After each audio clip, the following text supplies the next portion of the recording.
Did you know that God values relationships? At Faith Baptist Church, we exist to begin, build, and broaden a relationship with God and with others.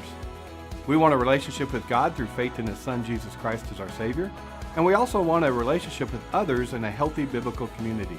Come join us as we strive together to go from where we are to where God wants us to be. 10:30 on Sunday mornings and 6:15 on Wednesday evenings.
Did you know that God values relationships?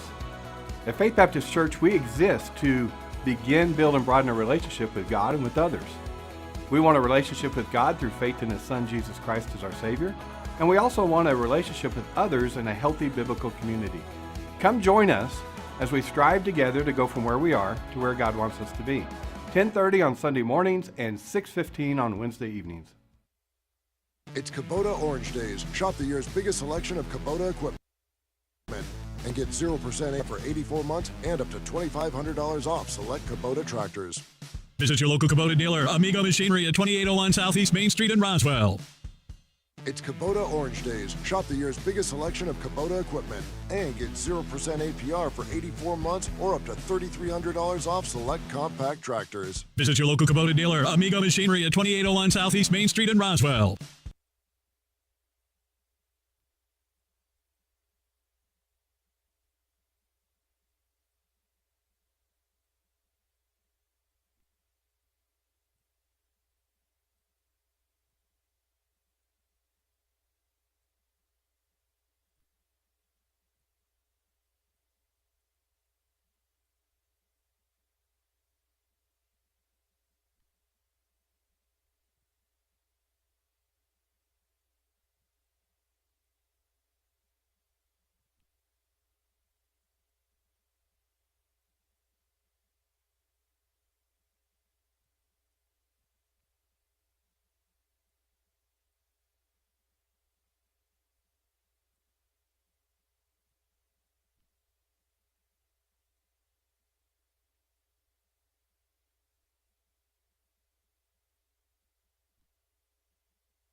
Trying to play back for sure down.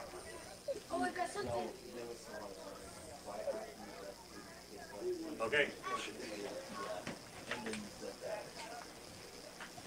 Here. All right, I guess we're back. There was a ball or a strike called on Jack, and then now another ball. So he's sitting at 3-1 with Jet down at first base. And I didn't see the strike, Lee. I was looking down at you guys, and I heard the ump go, strike. He attempted, well, he showed bunt and just pulled it back and took it for a strike fastball. I got you. All right, so that was a called strike 2, so the count now full with Jet down at first base, getting a pretty good lead. He's got his foot out there on the green, about 12 feet. There's a drive out to right center, pretty deep. The center fielder will go back, and he hits the wall. The ball drops. Jet had to hold up, so he's going to go to third and be held. Jack will go into second base with a stand-up double. Another deep drive, Lee. I thought he had a bead on it, and he jumped, and the ball kicked off his glove. Good job by the base runner. Good job by Jet. He did have to wait, or he would have scored easily, but... Well, the center fielder, as you said, he kind of jumped as he was jumping backwards. He hit the fence with his back, and the ball hit his glove and just skipped out of it. So that brings to the plate Dalen Pacheco, our number 4 hitter in the lineup. Where's number 9 on his jersey with 2 runners in scoring position, and they're not really playing in to cut the runner off. I thought they might, but they're not. Here's the pitch. Swung on, foul back. Good curveball. No, it looks like, the middle infielders, Joby, they're kind of, I'm going to call that halfway. They were up a good bit more. Really, their rule may be something really hard at them, maybe look at home before they go to first. But they're... Looks like a tennis ball came into the wiffle ball or something. Yeah, we got a little tennis ball game going down the right side. All right, so we're back ready to go. The righty, Luke Parrish, comes set, takes a look back to the plate, and checking his swing is Pacheco on I think it was another curveball. It was.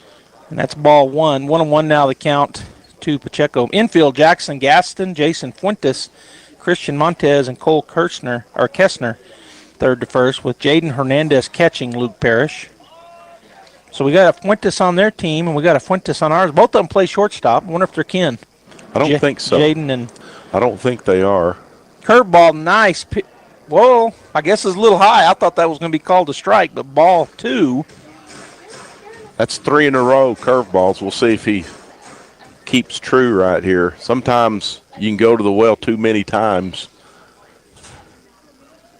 Dalen right up on the plate, and they come right back with it. That looked identical pitch. That time he called it a strike. Good pitch. 4 curveballs in a row. Destin's knows what it looks like anyway.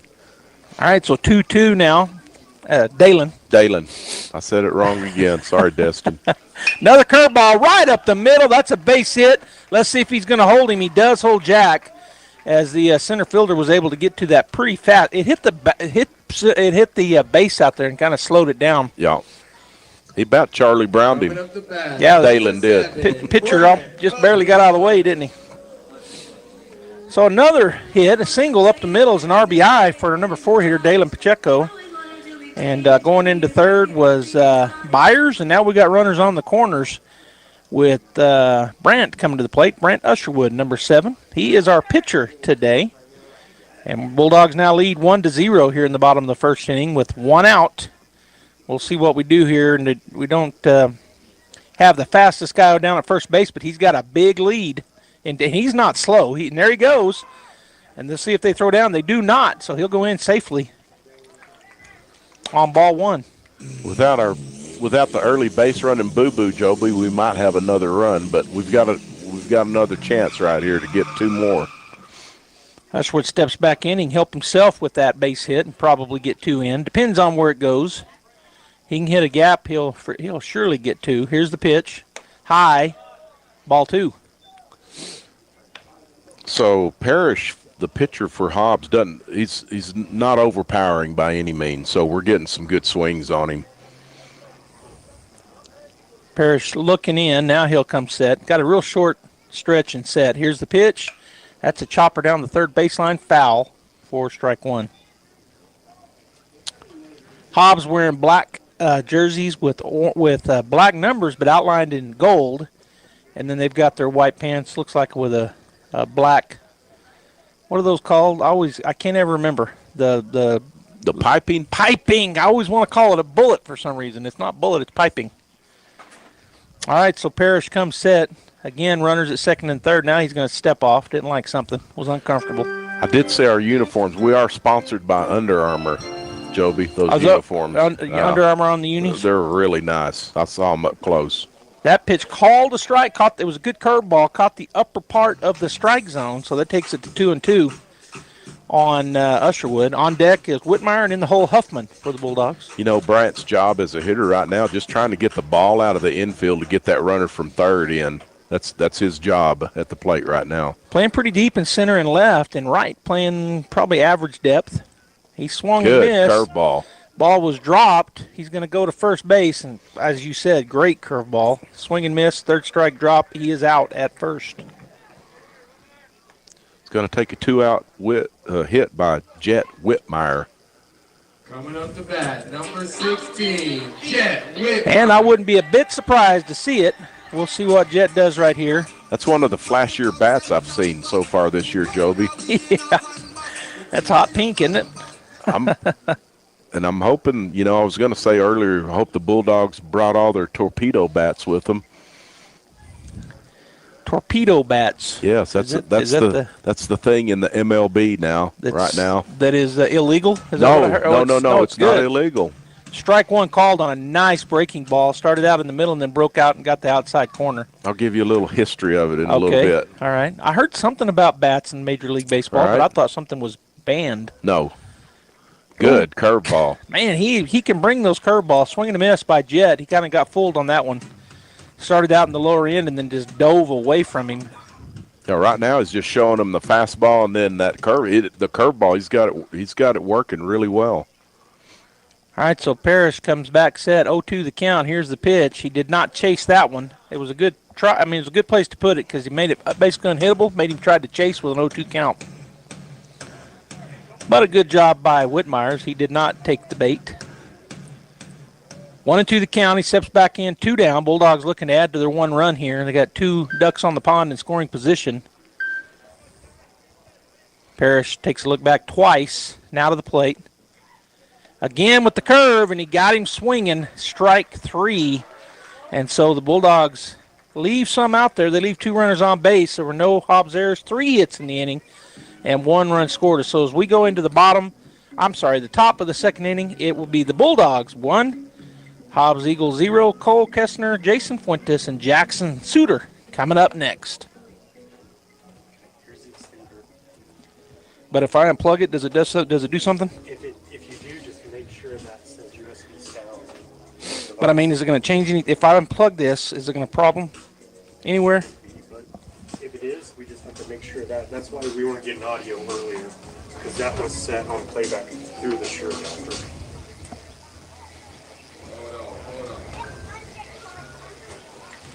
So I should untangle that every little bit.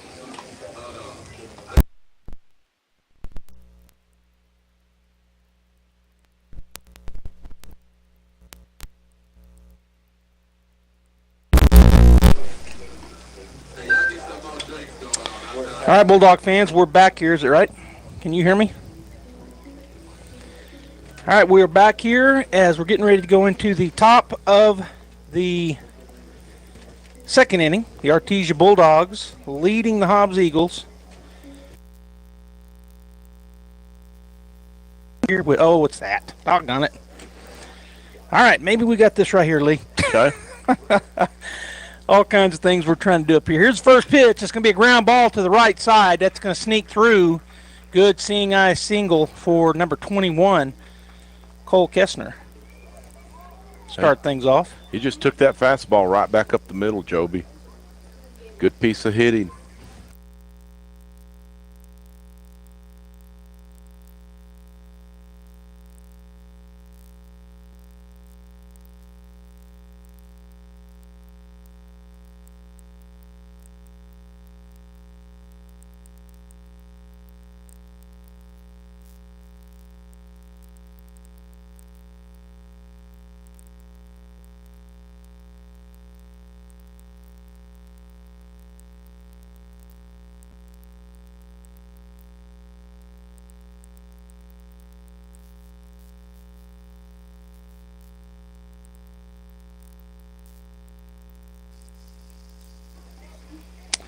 All right, I think we're back now, Lee. Okay.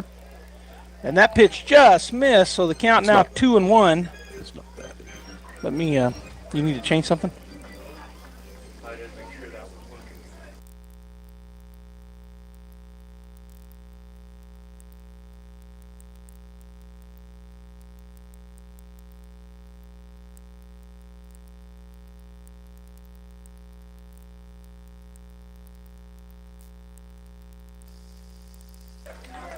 Okay, now we're back on.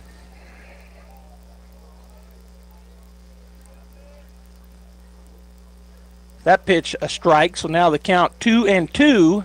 Usherwood looking for a ground ball right here. And that is ball 3. So full count. That curveball stayed up.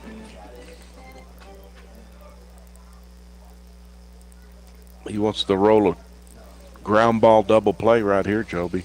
Well, I'd like it when you call it, Nate. Or that. You got him swing and miss. I forgot about that. You can strike that. You can strike the guy out.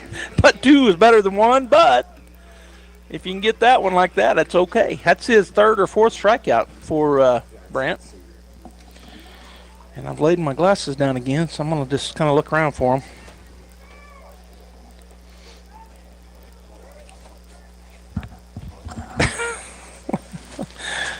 him. First pitch, ball 1 to the lefty. Left-handed batter, Jackson Suter. And my glasses are gone, Bill. Are they right there? Thank you. Second pitch fouled off. Good goes off pitch. it goes off his right foot. Good, the curveball got in on him. So if you're an infielder and you're looking to roll a double play, the guy at the plate probably doesn't run super good. So you've got a little bit more time. Just make sure you make your throw. Here's the pitch. Good pitch. It was just up. Looked like a straight fastball that was a little bit up and in. That was a good spot. Yeah. Sets up a lot of things.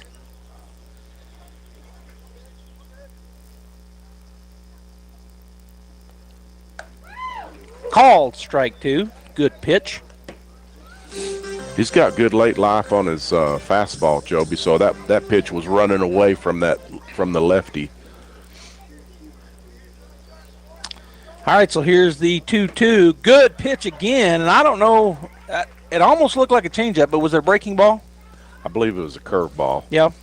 It may have been flat, but just that change in speed looked like it had him fooled. Yep.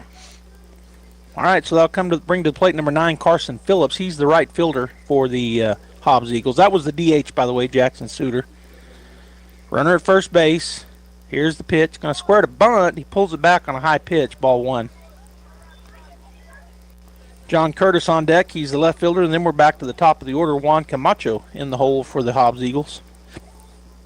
Wind's kind of changed a little bit, kind of blowing from the. I'll tell you in a minute. He does get the bunt down. It's a pretty good bunt. Byers is going to pick it up. Throw it first in time. Nice he made play. a nice play. I thought the pitcher should have got it, but he let Jack have it, so he knew what he was doing. Yeah, so good play there by Jack Byers. You know what? And I don't think I've ever seen him do it, but he did a really good job. He came down and picked it up with his hand, and he threw it sidearm. He threw it on a rope right to the first baseman.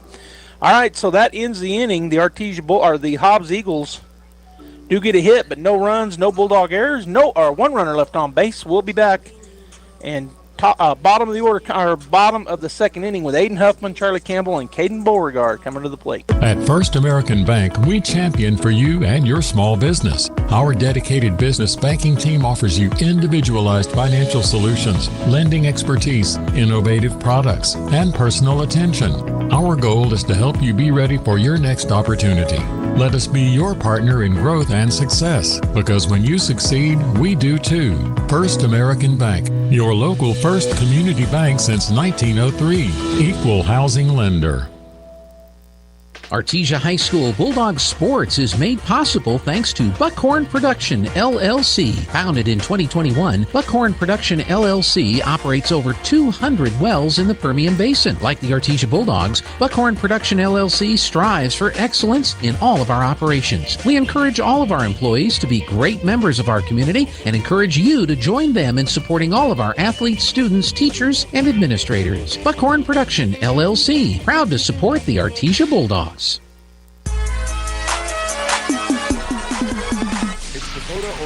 All right, we're back here at the ballpark. The score 1-0 here going into the bottom of the second inning. The Artesia Bulldogs with the lead over the Hobbs Eagles, and Aiden Huffman at the plate. He was there. No, I take it back. He wasn't our last batter. I was thinking that we got caught. That was them that got caught stealing. That ball's fouled back and out of play. First foul ball, strike one. Some reason I had it that he was at the plate a while ago, but he wasn't. This is his first time through. Yeah, Huffman's DHing for the right fielder, Destin Pacheco. All right. Parrish back to his windup. Here's the pitch. Oh, that curveball got away from him. It was about 8 feet behind the batter. Just a bit inside. He just lost the grip on that, didn't he? Yeah. For 84 months and up to $2,500 So off 1-1 the select count Kubota now to tractors. Huffman.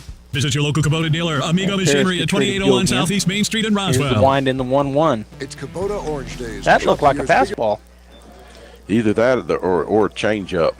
Okay, well, it might have been a changeup then, but it just didn't curve is what I was getting at. He had a funny swing like he was way out in front of it. Yeah. We just hadn't seen him throw many other than curveballs, it seems like. Right. Here's the pitch. That was a curveball, foul back.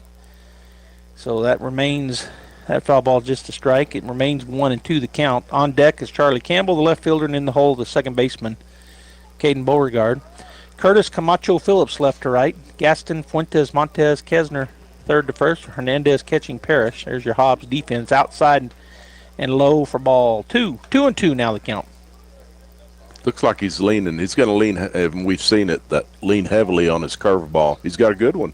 Here's the pitch. That one he bounced up there for ball 3, so that hit about 10 feet out in front of the plate. So the count now full for Huffman as he steps back in. He kind of gets up on the, in fact, not kind of, he's on top of the plate. He is. There's a foul tip straight back for just another foul. Count remains full. Good job of staying alive. Looking to get something going for the Bulldogs. Parrish ready to go. Here's the wind in the pitch. He's going to swing, ground ball to third base. He'll backstab it, bounce it over. He is safe on the throw. As that ball was, you giving that to the error to the first baseman or to the, okay, so first baseman error. He reaches, and so the Bulldogs back in business. They got a man on the base paths. Nice backhand play by the Hobbs third baseman. And the first baseman, he stretched as far as he possibly could, Joby. Good effort on both sides, and he just, I don't think the ball bounced, but he just could not keep it in his glove. So Huffman down at first as our DH, and coming to the plate, number 8, Charlie Campbell. Charlie playing out in left field this evening. Here's the pitch. Runner's off and going. It's called strike one. The ball's low, and he got him. So good throw, good bounce, good play by the shortstop, Fuentes. No, he didn't have a good jump. Believe we might have missed a sign. Maybe the hitter missed a sign. Looks like coach is talking to him a little bit, but sometimes that happens. I mean, you want everybody to be on the same page, and sometimes they're not. Well, we stole a lot of bases last weekend at the Sal Puentes tournament, and the Bulldogs are being super aggressive this year, which kind of seems like we usually are anyways. But that pitch misses away for ball 1. So 1-1 now the count, because on that stolen base, he called it a strike on an outside edge. Okay. Caden Beauregard on deck, and then we're back to the top of the order. Frankie Galindo, who hit a monster shot out the left field, his first at bat. There's a swing. That's going to be a base rip for Charlie. Good piece of hitting by Charlie. Took that fastball in the 6-0 between third baseman and shortstop. All right, so Bub will step in. He is, of course, bats from the right side. I think we've only got one left-hander on the varsity team that I think. Is that right? That's what I've seen. Just yes. Destin Pacheco, the only lefty we've got, and none of them are switch hitters, I guess, because they don't change when there's a right-handed pitcher. I think I want to say Brant Usherwood switch hits Campbell off. He's safe. He got a good jump, and that pitch was called. Did he call that a strike? A little high. Beauregard squared around a bunt, but he pulled it back. But I didn't watch the umpire, so I'm not sure. Yeah, he called it a strike. He did. He did. I thought he did, and then I was arguing with myself. I always win those arguments when I argue with me. I versus me. Good curveball, but missed low and away for ball one. I say good because, it missed way outside. But the reason I think that those are good is because he kind of started it in the strike zone, and then it just broke down and away hard. And if you're not a good batter like I wouldn't be, I'd be swinging at it. I'd be missing it. All right, Beauregard steps back in. He's going to fly that one back out of play over us here in the press box for a foul ball, strike 2. 1-2 now the count.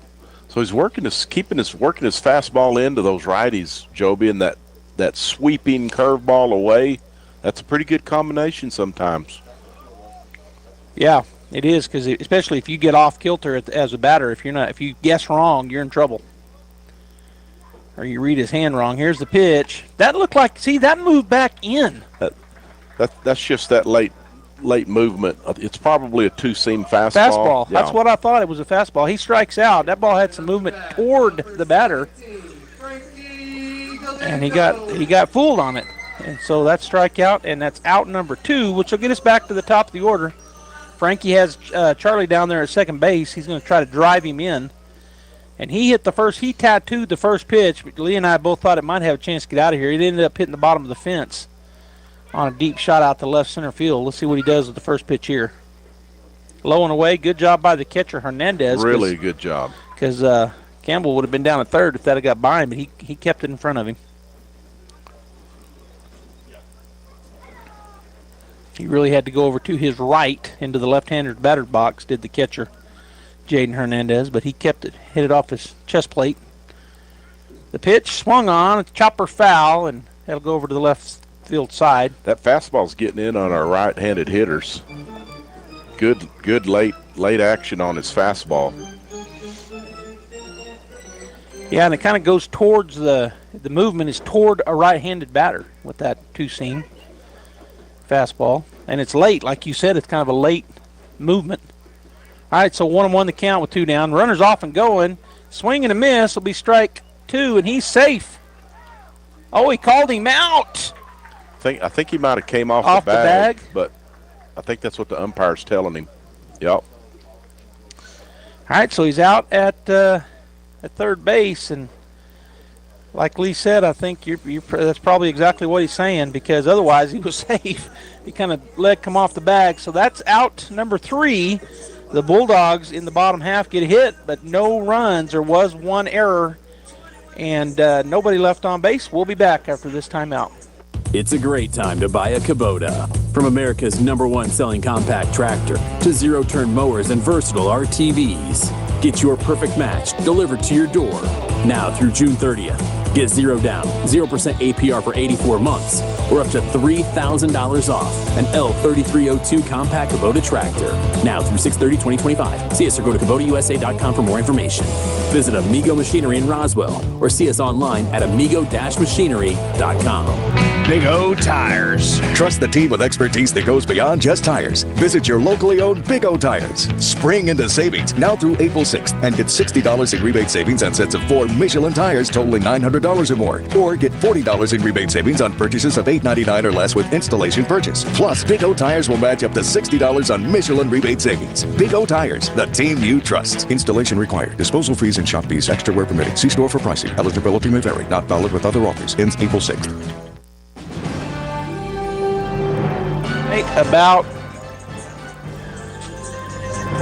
We just had 2 Bulldog fans come up in the window, and I don't know why they're in my window because I'm not anybody, but Asher and Kelly, 2 Bulldog fans, giving them a shout out. We're glad they're here. They're buddies, and they look like they're about 5. They do. But they're watching some baseball and enjoying it on this beautiful day. At the plate, John Curtis. Bats from the left side. First pitch he sees, fouls it back for strike 1. Good outside fastball by Brant then. I tell you, we got to see Brant pitch, you and I think first time for both of us last week in this season. And he pitched a good game at New Mexico Military Institute. He did. That was another good pitch. Strike 2 called. That pitch was a breaking into the batter on a good curveball.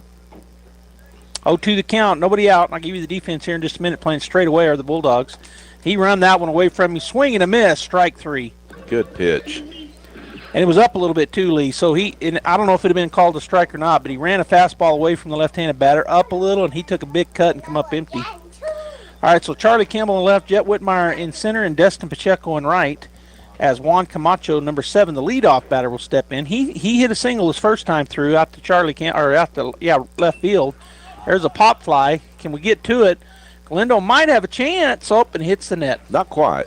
I lost it up in the sky, so I was just watching him. I was looking at it. Yeah, I didn't think it had a chance. Oh well, it did have a chance, but it didn't quite stay in the field of play. In the field.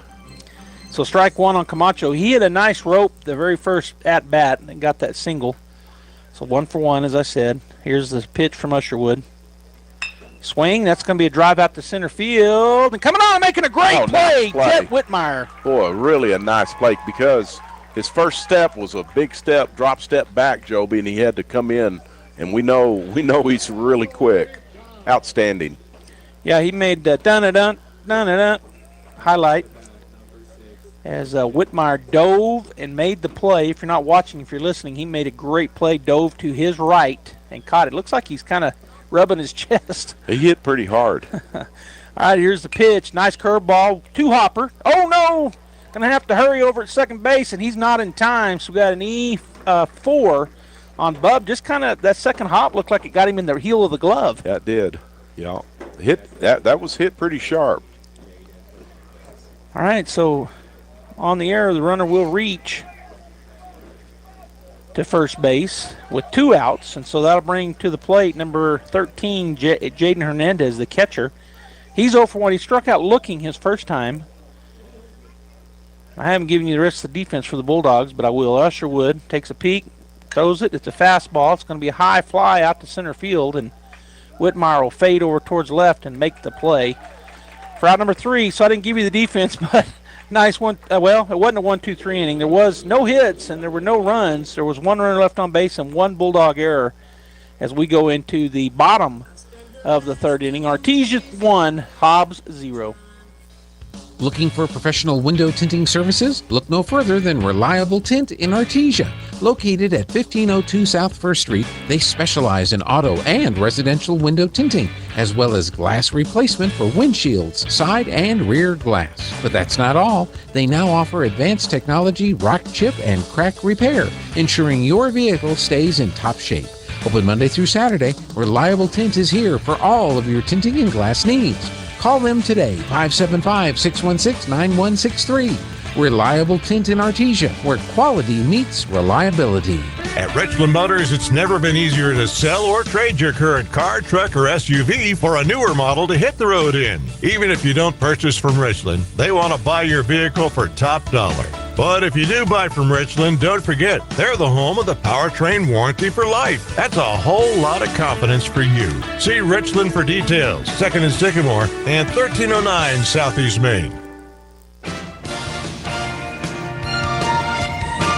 All right, welcome back here to the ballpark as Lee's got some stats for us, where we're sitting, where these guys are sitting. Yeah, Hobbs coming into the game, their record is 4-12, and in 5A, their rank is number 20. They've got some work to do to be a playoff team.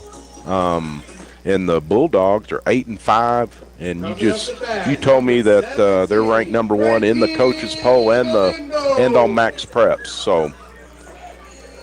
Yeah, they don't have the best record, I don't think, in the state, but they played some stiff competition, and they do, which, there's no good win, a good loss in my opinion, but Frankie back to the plate, going to look at pitch number 1. It's a pop fly to the infield. The first baseman will move in and make the play on first pitch. Frankie sees out on the pop fly. I like to look at that. On Max Preps, Joby, they have that strength of schedule, yes, which is fun to look at, and I did not look at that, but ours usually is up there among the state strength of schedule leaders. Yeah, and I'll look it up here in a little bit. They've got, they played some good 5A schools last week, one 4A school and one 3A school. Played 4 games as that pitch misses high and in on a to Jet on a curveball that didn't quite break enough. But, you know, they played a good New Mexico Military Institute school with a really good pitcher. We got to call that game at their field. Here's a curveball that does make the strike zone. 1-1 now to Jet. And that kid, Maloney was his name. Maloney, and man, he threw good. And of course, our pitcher was the same one we're seeing tonight in Usherwood. There's a pitch that misses down and away, ball 2, and that was a good pitcher's duel. It was. Both pitchers were throwing a lot of strikes. A lot of strikes. And it makes the game go a little quicker and keeps your defense on their toes. Yeah, they both worked pretty quick, and like you said, they were around the plate. Here's the pitch. There's that fastball with the movement. Good pitch, called strike 2. 2-2 now to Jet. He's 0 for 1. He flew out his first time. Oh, no, he hit into a fielder's choice. Sorry. And he got him swinging on a good breaking ball, and he's tagged out on the drop third strike. He's got it working right now, Joby, for sure. So to the plate will come Jack Byers. He's 1 for 1. He hit that double out there that both of us, again, thought it might get out of here. Hits it off of the glove on the center fielder, but he had hit the fence, and I think that's what caused him the ball to pop out. Right. So I didn't score an error, which I'm not official, but I guess I am when I'm talking. No, that was a hit. Yeah, I thought it was a double. First pitch you'll see is called strike 1 on a good breaking ball. You said this earlier, Lee. His pitch, his number 1 is a breaking ball. Right. All right, here comes pitch number 2 from Parrish to Byers. Curveball. Oh, no, that was that fastball. Had movement. It was up and in for ball 1. So that two-seam fastball, Joby, and it's called a two-seam because your fingers are on two seams, and it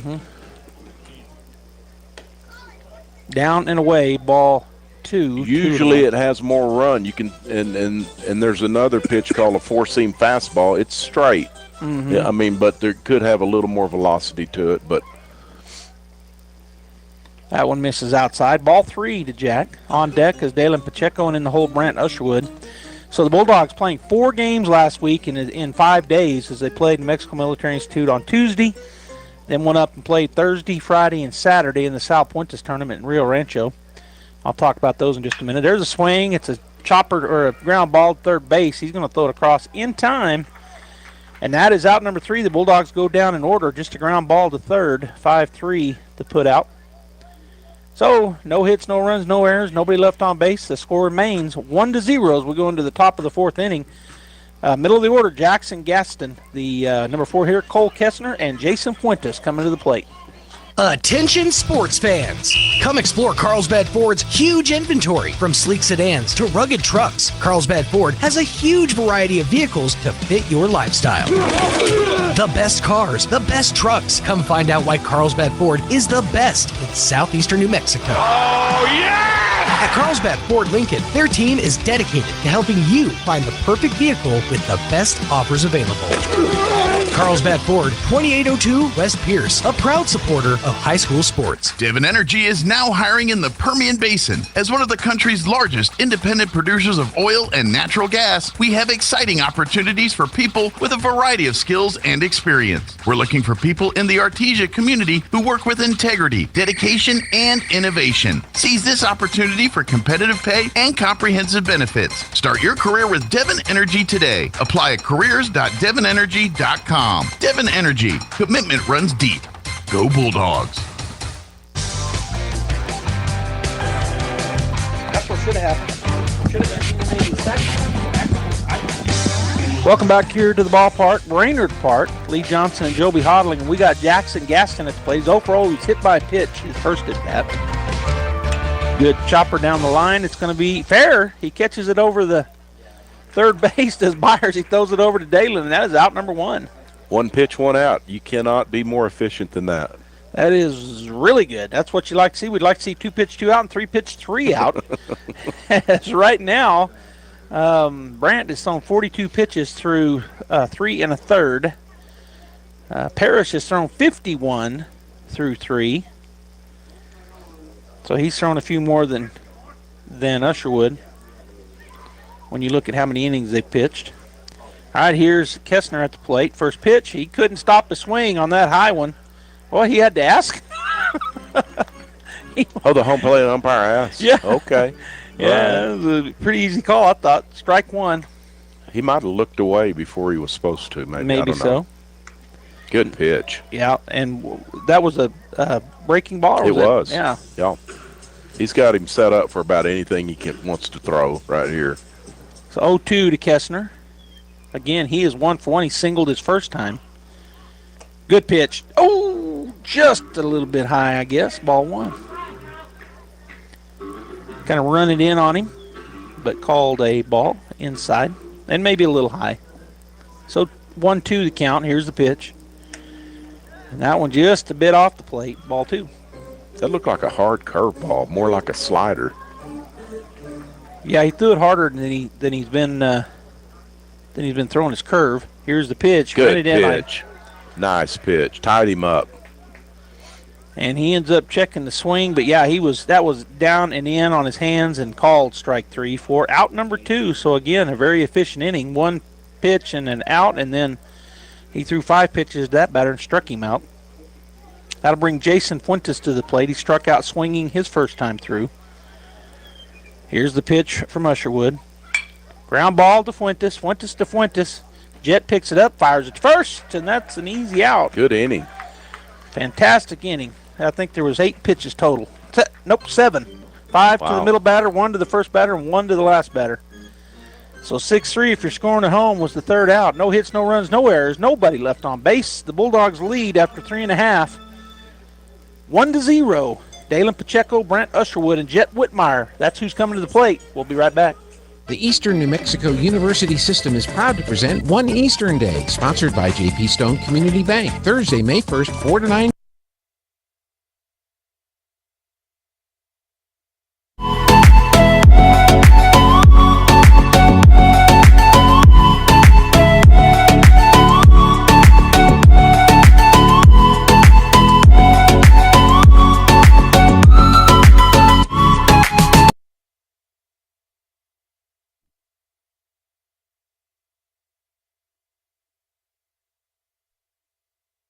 The spirit of victory this season? Tate Branch Auto Group is proud to stand alongside the Bulldogs as they charge onto the field, court, and track.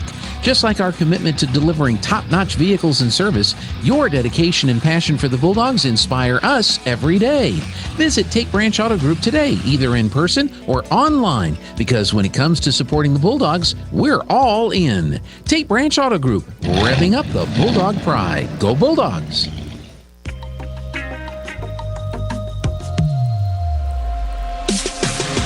All right, we are ready to go here, bottom of the 4th. We're going to start off with the number 4 here, Dalen Pacheco. He's 1 for 1. He singled up the middle his first time through. He's going to swing at the first pitch and foul it down the line. Kind of tied him up there, Lee. It did. He doesn't throw that hard, but that fastball is running in on the right. He's got really good movement on it. Really good movement. So 0-1 to Dalen. And then he'll throw that curveball away. And I think that was... Again, that was a fastball. I think it was that fastball with the movement, and he swung to it. It was up a little bit. I'm not sure it was even in the zone. It was right at the top edge if it was, but he couldn't keep up with it. He's going to throw that breaking ball now, and that's low and away for ball 1. So that two-seam fastball is also called a sinker, Joby.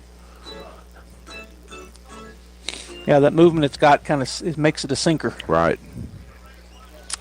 1-2 the count and the pitch. Curveball, ground ball.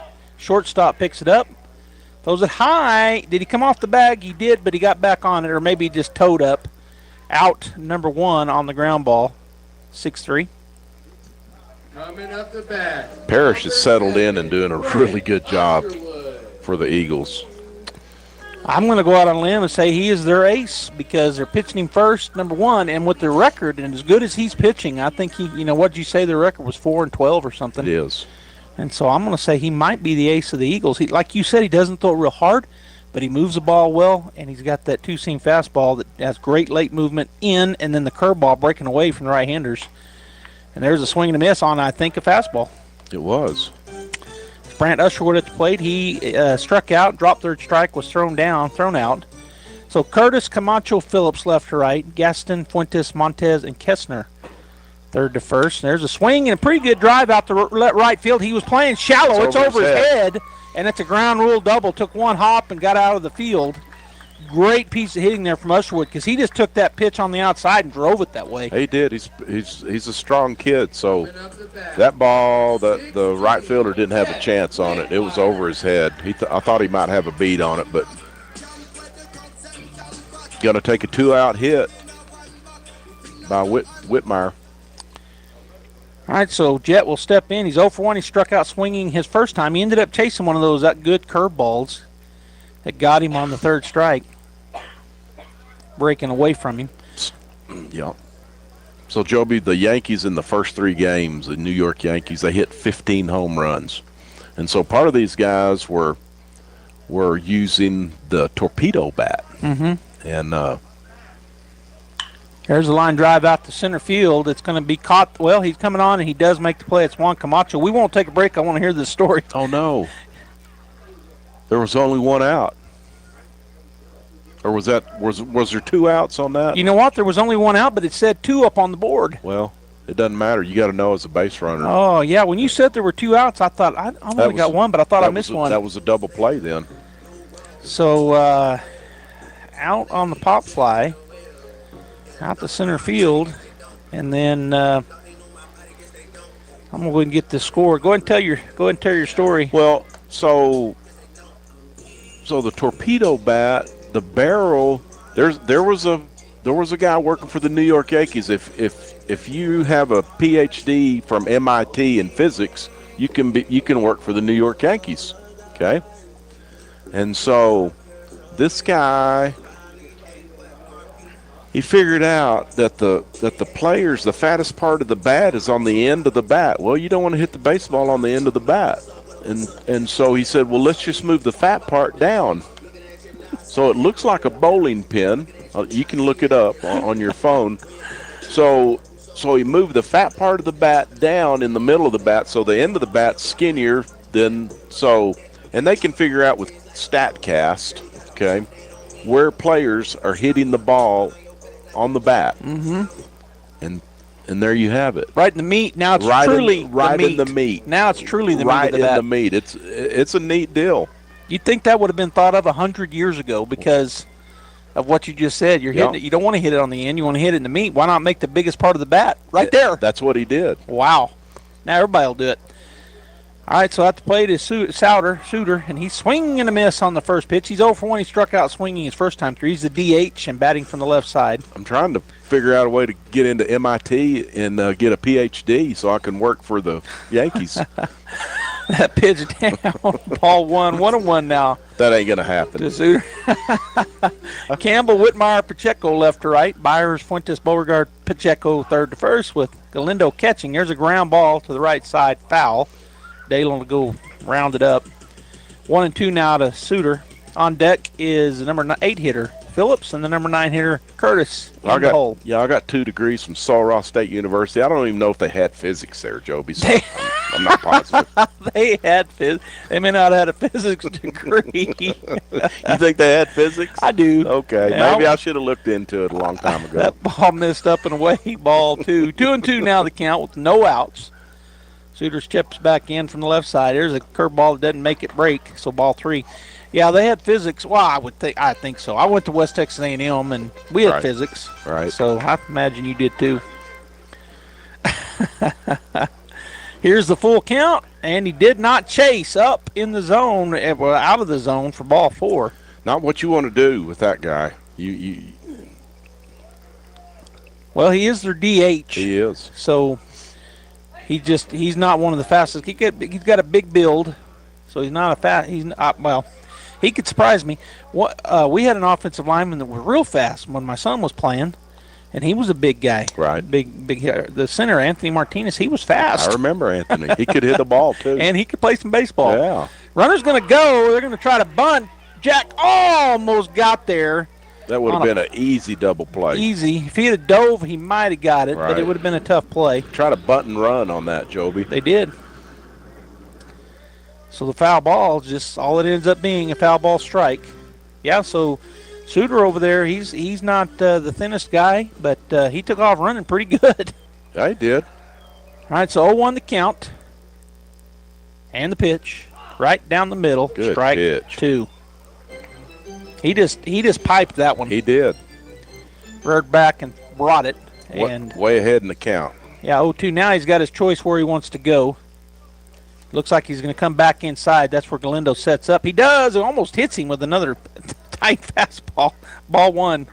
So that physicist, Joby, his name is Aaron Leanhart.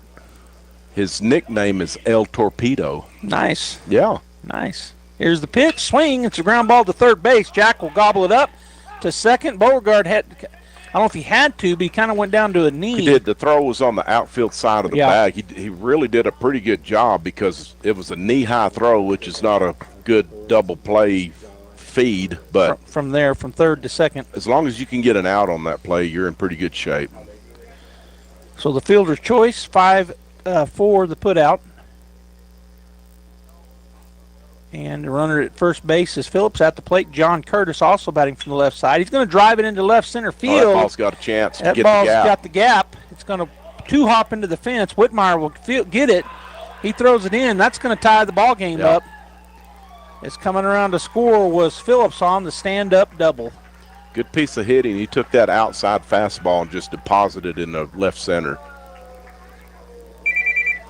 So that does tie it up as the runner scores from first base on a nice double by the batter.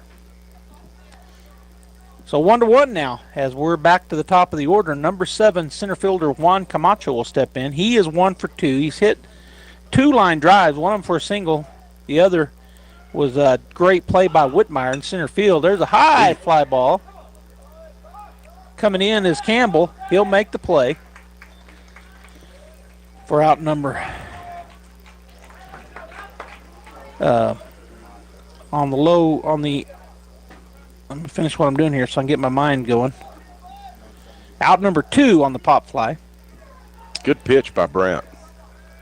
Christian Montez steps in, number 6. He's 0 for 2, struck out and reached on an error. Galindo asking for it on the outside edge is chopper foul down the left side. Starts him off with a curveball. So 0-1 the count. Campbell, Whitmire, Pacheco. That's Destin. That's left to right. Byers, Fuentes, Beauregard, Dalen, Pacheco over on first. That's third to first. Galindo catching Usherwood. There's your Bulldog defense. Top of the 5th inning, and it's now tied up. That pitch high, ball one. So I guess I did hear about that, and maybe what I heard I think I heard it on the radio talking about that torpedo bat. Right. And there must have just been somebody commenting on it that it needed to be banned, maybe, because I thought they said there was a bat that was banned, and I was like, no, it's legit. It's up to spec. So that pitch doesn't break quite where he wants it to. Ball 2 inside. So when you say up to specs, there's nothing unusual. That's wood, number 1, and it's the right weight and the right no cork, nothing like that. Nothing. It's just a piece of wood that's shaped different. Yeah. Pitch high. Tried to run in on a fastball, and it was just too high inside, so that takes count to 3-1 to Montez. Brant, this inning's not quite as sharp as he has been the previous innings. Been a pretty fast-moving game. We're an hour and 1 minute in. There's a ground ball up the middle. That's going to be a play at the plate right here. Good throw by Whitmire, but it's up the line a little bit, and he goes in. Scoring run on the single and then advancing over on the throw was the batter. So 2-1 now. Good piece of hitting. Yeah. That'll bring Jaden Hernandez to the plate. He's 0 for 2, struck out looking, and then he flew out his second at bat. On the throw, the hitter, Joby, ends up in scoring position at second base. Good job of base running, too. All right, so Usherwood comes set. He looks back, now to the plate. Curveball, it did not break enough. Ball 1. Yeah, he doesn't quite have the same control he did last Tuesday night in Roswell facing the Colts. 1-0 the count to Hernandez. Here's the pitch. Right down the middle. It's a ground ball to Jet Fuentes for throwovers in time, and that'll get the Bulldogs out of the inning. But 2 runs come across the plate there in the top of the 5th inning as the Bulldogs now are down 2-1. 2 hits, 2 runs. There were no Bulldog errors. One runner left on base. We're going to go ahead and take a break. 2-1 Hobbs coming to the plate for the Bulldogs. The bottom three, Huffman, Campbell, and Beauregard.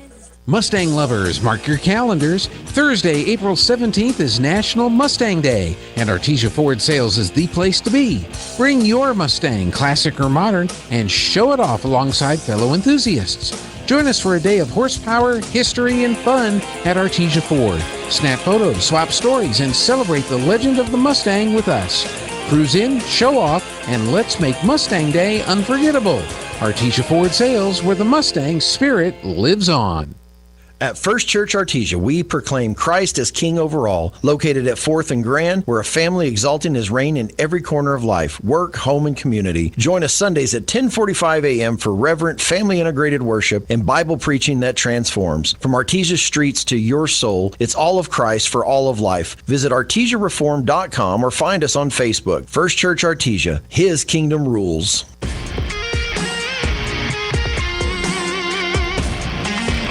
All right, Bulldog fans, we're back here. It is 2-1 Hobbs as we head into the bottom of the fifth inning.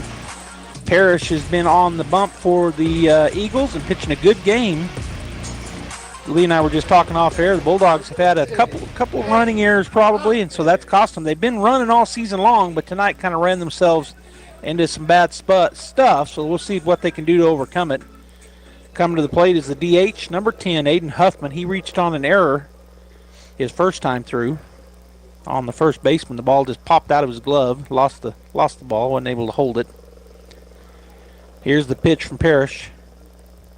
Swung on, choked him down. That's going to be a hit. Man, they just fought that off, Lee. Yeah, good job. He's strong enough to get it out of there with that aluminum bat. If that would have been wood, it probably would have been a broken bat. Yeah, it was down in on his hands, and he just fought it off, a little blooper, which I say it now, but after I say it, you forget it because that was a base hit. You might as well have been a line drive. Yep. Did a good job. All right, this time Charlie trots down and talks to Coach. This is where we had a little bit of a confusion, I think, last time we were in this scenario. Huffman got on, and then he took off running, and actually it was Dalen that was, well, how did we have Dalen Pacheco down there? I thought maybe it was Huffman, because it seemed like, and we got the helicopter landing over at the hospital. Hopefully no problems down there. That ball is called a strike because he reached out there trying to get it. But the runner is safe. Get back on the bag. Oh, we almost had another out. What happened a while ago, Lee, when they thought we had two outs. Yeah, there's a rule now that sometimes if you had a sharp middle infielder or two of them, they'd say, hey, it's a foul ball, man. And that might have been what just happened because he started walking back. You can't do that. In FHS, you cannot do that anymore. And is that like geeking the player? You're not supposed to do that either. You can geek them, not verbally like that. But you can act like the ball's coming or like you missed it, and it's not a. We used to have a shortstop. He'd say, hey, man, that's a foul ball. Tag him out. 1-1 the count. Little gamesmanship. Yes. Charlie steps back in. He's 1 for 1. He singled his first time. He's going to look at a ball a little bit up. Ball 2. On deck is Bub Beauregard, and then we're back to the top of the order. Frankie Galindo in the hole. As the Bulldogs got that tying run down at second base with nobody out. Here's the pitch, low and away. Ball 3. So 3-1. He's in a good spot right here. He is. Charlie is, because he doesn't have to swing unless he loves it. 3-1 the count. He's really trying to get that runner at third or at second to third. That's his job as a hitter. I know he's trying to drive him in, but he's got a wide gap between second and first. He's going to look. Lee, I'm almost behind the plate, and that ball was on the inside in the left-hander's batter's box, and it was a little bit high. They hadn't been calling that one. No. So strike called, full count now. That surprised Charlie on that one. Here's the pitch from Parrish. That's going to be low and away, ball 4. I'm saying the bunt's in order right here, Joby. I'm gonna call it. Moving them both over? Yeah. Nobody out. You got a pitcher. You got a coach coming out of the Hobbs Eagles dugout. Talk about it with Parrish and his infield. And by the way, I've not been doing a good job giving it, but I like to give it every inning. The defense for the Hobbs Eagles: John Curtis, Juan Camacho, and Carson Phillips left to right. Cole Kessner, Christian Montez, Jason Fuentes, and Jackson Gaston from first to third with Jaden Hernandez catching Luke Parrish. And there's your Hobbs Eagles defense. So, Joby, if the sacrifice is on with the runner at second, you want to bunt it. You want to bunt it as the hitter firm to the third baseman, so he has to come field the baseball. So it vacates third base for the runner. Move him in. Yes. Especially where their shortstop's been playing. He's been playing really tight. There's a big gap in the 6 hole. There is. And so he no way he's going to get there. He's going to be running with the guy running. Plus, the first baseman shouldn't be holding the runner on first by any means. He should be up there in the hitter's face, and he's not. So he does square the bunt. He does try to go down third base side, but pops it backwards and foul. That two-seam fastball ran in on him. He bunted it way down there on the handle then. Yeah, and it was up high, right, too, and so it kind of popped him up because he was under it. I'm not sure that was a strike. No, I'm going to say it probably wasn't, but it gets to go down as one because he fouled. It does. Rule of thumb, you want to bunt strikes unless it's a suicide squeeze. All right, so 0-1 the count. Here's the pitch. Swing and a foul straight back. Again got in on him. Yeah. With that fastball. So 0-2 now to Bub Beauregard. Parrish doing a good job of keeping that in on our hands for sure. All right, so he'll shorten up here. Will Beauregard. Here's the pitch. Way outside. Oh, great job by the catcher. And a good great job by running. Huffman, because as soon as he saw that ball bounce, I was watching him. As soon as he saw it come out of his hand, it was going to dive. He just took off right then. Yeah, if he waits a count, Joby, a half a second, he's probably out at third. But really good heads-up play by Aiden Huffman. So that puts runners on the corner. Anything, anywhere will get well, not anything, but they're not going to play up. They're going to play back in the middle. First baseman's still trying to hold on over there. Third baseman up on the grass. Here's the 1-2. Runners off and gone. It's a ground ball. Boy, that's what you – oh, and he doesn't go to second. I'm very surprised by that. Yeah, it'd have been close. That's why he didn't. Well, you think it'd been close at second? Yes. Okay. All right. So the 17, Frankie Galindo. So the play is a fielder's choice. 6-3, and that'll bring Frankie to the plate, back to the top of the order. Now, with only one out, they're showing 2 up there. Don't we only have 1? Okay. Good job by Bub Beauregard on that hit and run, Joby. Really good job putting the ball in play. So the Bulldogs have tied it up now, 2-2 with 1 out. Here's the pitch, and that's going to be curveball. Called a strike. Yeah.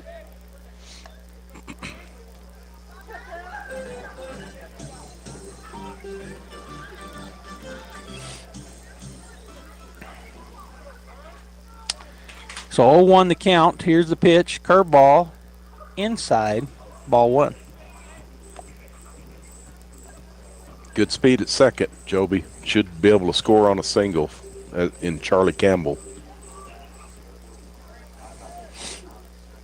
So 1-1 the count. 1 out. Hey, guys, only 1 out.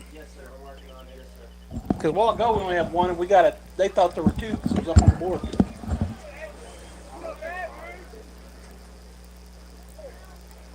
Ball 2. 2-1 now the count.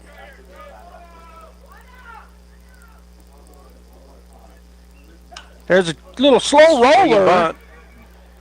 Galindo's going to he's going to beat it.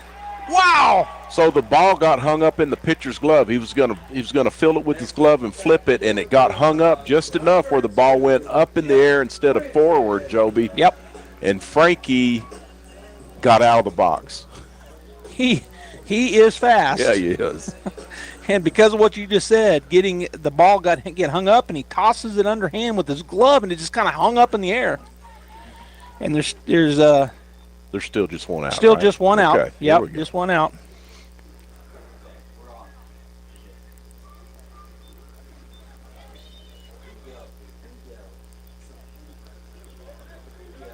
All right, so Jet trying to get this ball out of the infield somewhere.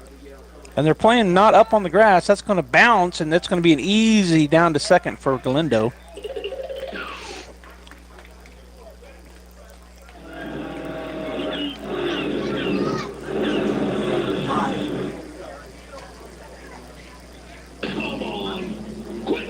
Hobbs catcher's done a really good job on some balls way off the plate in the dirt. That would be Jaden Hernandez, the Hobbs catcher. I always told our catchers when I was coaching them, Joby, you want to be a receiver, not a retriever. I like it.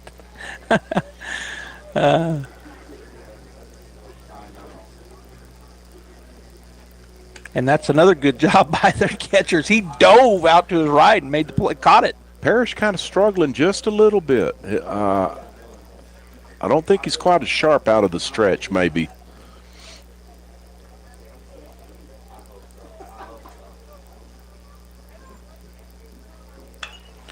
There's a swing, and it's going to be foul. Way foul. Down in the bullpen, the pitcher down there caught it. So the count now goes 2-1 to Jet with one out. 2 runners in scoring position. Now they're playing up. So the second, I've been looking at my scorebook. They weren't playing up the first pitch, but they probably have been the last several. No, I think this is the first one, maybe. Curveball just missed high or outside. That was close. Yeah, it was real. I thought he was going to call it a strike. So the count goes 3-1. Right, again, a good spot to be in. He does not have to. If it's not the perfect pitch, he can let it go. Jet, we'll see what he does here with the pitch. And that's high, ball 4. So that'll load him up.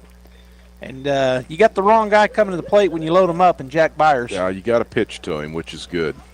But they're coming out again in the same inning. And I don't know if that's a rule in high school, but you got to make a change when you come back out. 2 visits. It should be a pitching change. Yeah. Yep, that's what's going to happen. We're going to take a break. When we come back, we'll tell you who moves where. Stay right here. 2-2, Bulldogs, 1 out.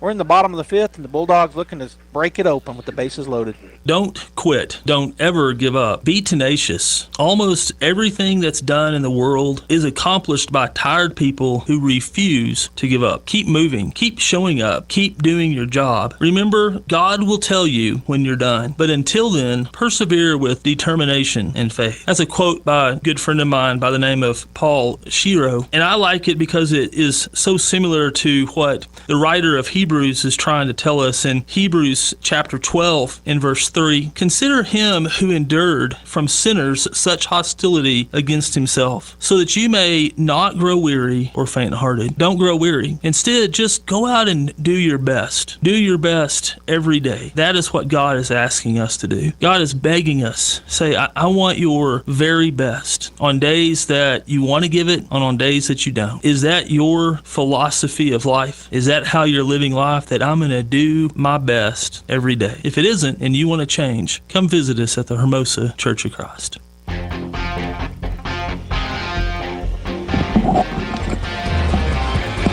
All right, so our new pitcher coming in here in the bottom of the 5th inning with the score tied 2-2 is number 10, Chase Brister, right-hander. Big kid. He throws pretty hard. He's still taking his warm-up, so Lee and I getting to look him over pretty good. So's Jack Byers. He's over here. See, if I was the other coach, I'd make him go get on the other side. There was up there in the South Pointes last week, their number 4 hitter for, or he was batting third, the big first baseman for Cleveland, that hit a moonshot his first at bat. Oh. He was literally standing right there, Lee, while they're batting. Yeah, he was up there even like he was batting. And so we had somebody in the stands yelling, but they wouldn't move. It's the umpire's job to tell them to get back. But if they're not going to tell you, I'd do the same thing if I was hitting. Yeah. Good hitters try to get as close as they can. He was almost where Jack is standing right now. He was that close. Right. It was crazy, and our fans were having a fit, and they should have been. But they were trying to get Coach to go out there and tell him, hey, move him. Right, no doubt. Anyways, we're back. Bases loaded. 1 out, so they got an out everywhere, but the Bulldogs just want to punch this through. Jack wants to get a base hit right here or a deep shot, which they're playing him deep. Center field's playing real deep. Here's the pitch. Oh, that was the pitch. Good two-seam fastball called, strike 1. Right down the middle. I think Jack was looking curveball. That's what he'd been feeding was curveballs. So it's 0-1. Byers is 1 for 2.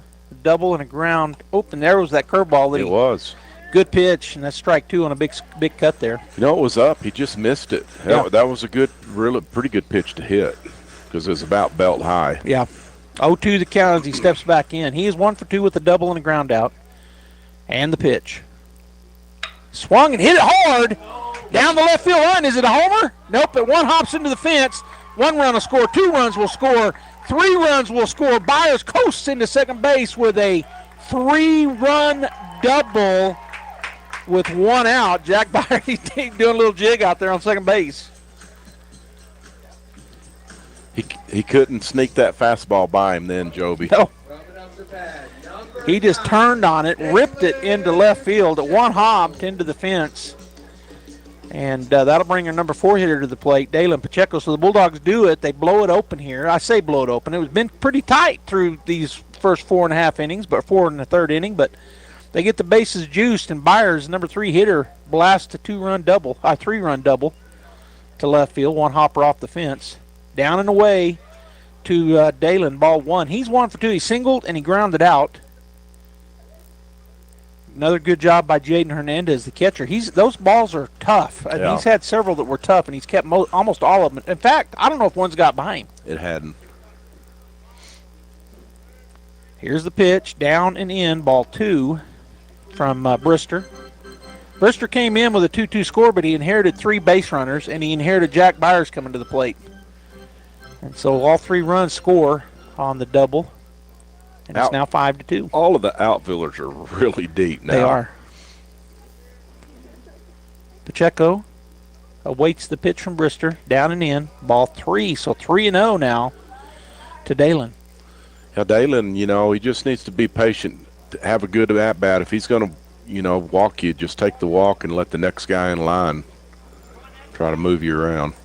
And he does. That's ball 4 as it bounces up there. Dalen hit a moonshot last week, too. Showed some power batting out of that 4-hole. He wasn't quite the power that the kid from first base hit, but, in terms of height, but it was a good shot deep over the left field fence. That kid, somebody told me, I can't remember if it was one of our guys or somebody else told me that big first baseman's signed with LSU. That's where he's going to play baseball. Del Angel. I heard OU, but either one of those schools are pretty good baseball. And it may be places. OU. I may have misunderstood, but in any case, he's a D1 player, and I saw that. Big kid, about 6'5". Yeah. He hit the ball about 10 miles high every time he come up. The ball would just go way high. Right. Here's a pitch from Brister. Swing and a foul tip. Good cut. Well, you have used a term for him when you said his cuts. What does he not do? He doesn't get cheated. Strike 1 on if the foul ball. If you're going to swing, you better be swinging, and that's what he's doing. He's trying to drive those guys in. Yeah, he's got runners at first and second.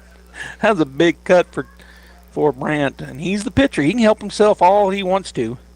Here's the pitch, down and in. Ball 1, another good play by Hernandez, keeping the runners where they're at, and he goes out and says something to his pitcher. I don't know if they got crossed up there. He might have. Yeah, it looked like it almost looked like he double took, like he was waiting for it outside, and then he had to dive to his inside to get it. Yeah, he's got really good feet, that catcher does. All right, so Brister back set, took one look, now to the plate. It's outside, so there is ball 2. 2-1 now to Usherwood. Looks like to me the pitcher's he's way uncomfortable out there. Just took a big deep breath, and he'll come set, take a look back at second, now to the plate, down and in, ball 3. Yeah, he's not even close right now. So 3-1 the count. Still only 1 out in the inning as the Bulldogs lead 5-2 here in the bottom of the 5th. Game 1, we got a doubleheader. I don't know if either one of us said that, but all you fans out there listening and or watching, here's the pitch. Chopper foul down the left side, so that'll run it full. Good pitch by Brister. He got in on him with that fastball. All right, so Usherwood will step back in with a full count. Runners at first and second. Byers down at second. Pacheco at first. And the pitch. And he did not chase, and that is ball 4. That's a good take. Yeah, again, those are hard to lay off of when they look like that, when they're coming in on that middle, and then they just dive out. But he didn't like check his swing. I just saw him hitch it. Right. So coming in to run, I think, was number 14 for the pitcher. So our courtesy runner is Isaac Casadas, the quarterback for the football team. Seeing his first action. I can't remember if he's got in. I don't think he's been in any games we've called. Right. I think this might be his first action we've seen him come in as a courtesy runner. But he's fast, there's no doubt. Bases loaded. Here's the pitch. Right down the middle. Call strike one to Whitmire. He thought it was a little high, Lee. He did. I couldn't read his lips, but I could see his facial expression when he looked back at the umpire. I thought it was a little high, he thought. Here's the pitch. Right down the middle. He's going to pop it up into the outfield. I think that's going to be deep enough. Yeah, we'll see. Right, center fielder is going to come make the catch. He's going to go to third base. He's out at third. No, he's safe. No, he's out. I thought he was safe. That's only 2 outs. Oh, no, he caught that one. Yeah. All right. So a run does score, though. Right? It does. Beat it in. Yes, no, it does. So sacrifice fly out to center field, right center field, and then caught on the out at third base trying to advance. He was tagged out. Nice throw there from center fielder, so that's 8-5. But, boy, the Bulldogs do some damage. They get 4 runs off of 3 hits. There was no errors and 2 runners left on base for the Bulldogs. Top of 6 coming at you right after this message, and we're in the middle of the order. Gaston, Kessner, and Fuentes coming to the plate.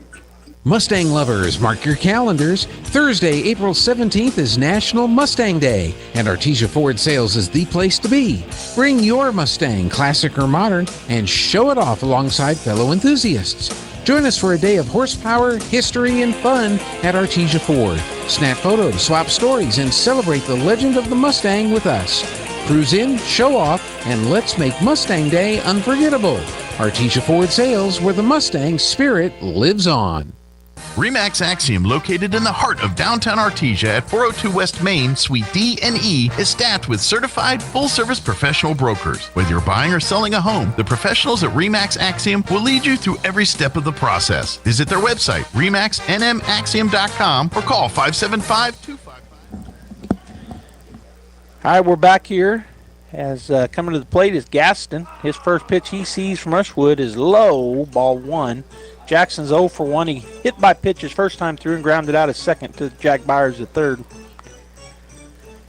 So 1-0 the count. Here's the pitch from Usherwood. That's going to be called a strike. Good fastball. 1-1 the count. Yeah, he just put it right on the outside third and piped it down there. 1-1. Here's the 1-1. Swing and a miss on a great curveball. Good pitch. Big difference when he can put them down there on the knees, Joby, than up a little bit. Really good pitch. Here's the 1-2. Another good pitch. Drive out to center field. Going back. That ball's hit hard. Really hard. It's over the head. One hops into center field. Whitmire fielded with his hand. He'll throw it on a line and getting away from. But he went and got it. Was Beauregard. So that's, man, he hit that a ton. Yeah, he drilled that. A double off the center field fence on the one hop. So a no out one double, and that's what they need to do. Hobbs needs to get base runners down by 4 in the top of the 6th here, and they start off with their lead hitter doing it. Kessner 1 for 2. He singled and struck out looking. Here's a pitch from Usherwood. Curveball that doesn't break, I think. Curveball, ball 1. So that was his 72nd pitch. He won a complete game against New Mexico Military Institute last Tuesday, and he could very well do it again, but looking to get some outs right here.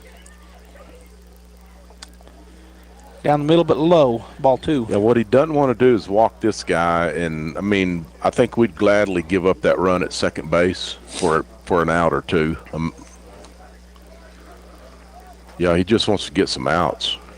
Here's the 2-0. It's down and in. Ball 3, so 3 straight here to Kessner. He's in a great spot. Good hitter's count. Do with what he wants with a runner in scoring position. Bulldog defense playing pretty much straight away out in the outfield. Here's the pitch. That's going to be called a strike right down the middle. He needs to make this guy who doesn't want to walk him, make him hit his way on, and put the ball in play for our defense. Good Curveball. pitch. Whoo! Great pitch. Strike 2 called. That's a pretty gutsy pitch with 3-1 count. All right, so he's got him full count now. The runner is second. He'll come set and to the plate. Got him Good pitch. swing and foul tip into the glove, and that is out. Number 1. He doubled up on the curveball. All right, coming to the plate, the shortstop, number 5, Jason Fuentes. Now, how's Jet's dad batting for Hobbs? That don't make any I know sense. it. Yeah. I think he played 93, 94. Jason did? He did. State championship teams. Yeah. First pitch called a strike. Good curveball. Caught the outside edge. Back-to-back, huh? Back-to-back. Yeah, those teams in those years were good in all sports. Yeah, they were. They were really good. Ball. They were good in football, basketball, and baseball. Three-peated in football, 93, 94, 95. Wow. I'm sorry, 92, 93, 94, Yep. three-peat. Here's the pitch. Nice pitch. You got him. Took something off. Oh, that wasn't strike 3. That was strike 2. Yeah, that was a curveball that he got him to chase. Really took something off of it. 1-2 to count with 1 out. Fuentes at the plate is 0 for 2. He struck out swinging, and he grounded out his 2 at-bats. Pop fly. You can't get to it. It's going to be back here towards Lee and I in the press box for a foul ball strike. Yeah, those groups right through there, Lee, won a lot of state championships in every sport, including basketball, 95. Right. Which was the first one. Now, of course, we got our third this year, 30 years later. Here's the pitch. Nice pitch. Oh, just off the plate. Just off the plate inside. I thought he was going to swing getting out of the way kind of deal, but he just held up enough. That takes it to, I've got full count, but it may not be. I think it's full. Here's the pitch. Good pitch. Fouled to the right side, and that'll get out of play. Not by a lot. No, it wasn't. I almost started to say I'm going to have to eat my words, but it went ahead and got out of play. The goats are over there, too, chasing the Yeah, ball. the cows aren't out tonight. It's goats. I don't hear the barking guy. I don't hear the foul growl. Where's he at? I don't know. He's probably listening to us. Okay. Shout out to the barking guy. So I've got a full count. They got 2 and 2 up on the board with 1 out. Here's the pitch, just high. I guess it wasn't a full count. I was wrong. Okay. Now it's a full count.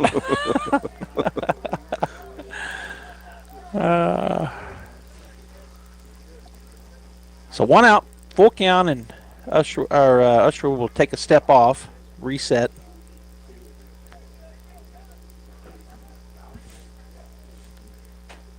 And to the plate. Nice pitch. Foul tipped it, though, and it went through the hand to Frankie. Went through his glove, so I think it's foul that ball. was a curveball again, Joby. Was it? It was a little harder that time. Right. I could be wrong.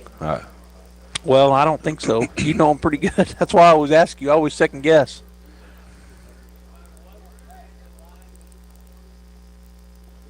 All right, here's the full count payoff. It's a grounder up the middle. And it just gets through.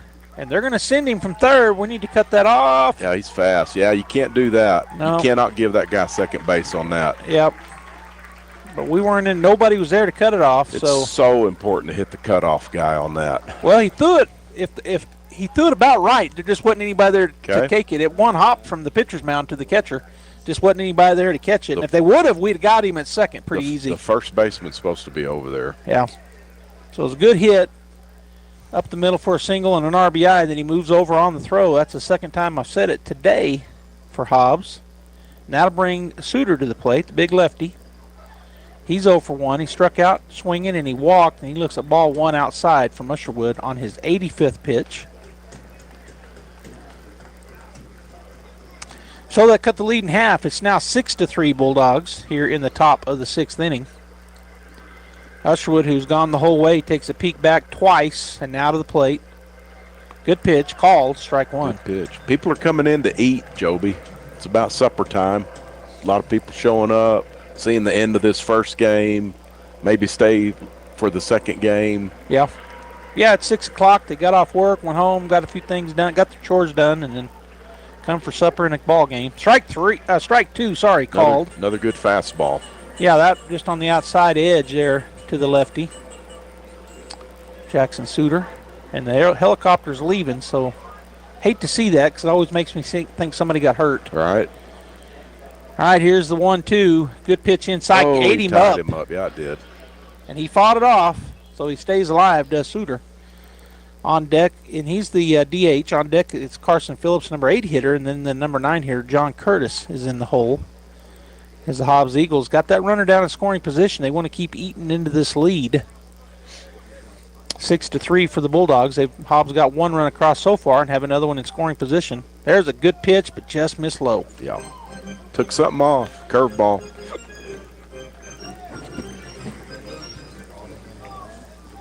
So the count now 2-2 with one out. Usherwood comes set. He's asking for it up. Galindo is, and he throws it down. He called him, got him strike 3. That pitch was just in the strike zone, down and in for strike 3 looking. Yeah, he couldn't pull the trigger on that for sure. Great pitch by Brent. So 2 down. Runner still at second base, and that'll bring the number 8 hitter, right fielder, number 9, Carson Phillips, to the plate. He's 0 for 2. He's grounded out to Byers, and he hit into a fielder's choice. Actually, fielder's choice was Byers. There's a strike 1 called on the outside edge. Good curveball. And then the ground out was to Byers. To Usherwood. Actually, I think they were both Byers. Just where I put it on my score sheet here was kind of on the... There's another good pitch, strike 2. If the Bulldogs can get out of this with just 1 run, I think that's a good job. Yeah. I agree. And right now, 0-2 count with 2 outs. Usherwood can try to get him to chase something. He didn't chase. It was a good pitch. Ball 1. So Frankie had set up inside, and he threw that one outside, but it was across the plate on the outside edge, just too low. Right. Frankie's asking for it up and out, up and away. Let's see where we go with it. He throws it down and away, ball 2. Yeah, he wants to make something happen right here. Not that 3-2, you can't pitch 3-2, but as a pitcher, make something happen right here, 2-2. See if he throws a curveball. He did. He got him to chase it. Good pitch. It's going to be a tough play. Who's going to come and get it? Beauregard makes a good play, fading out into right field, and that is out number 3.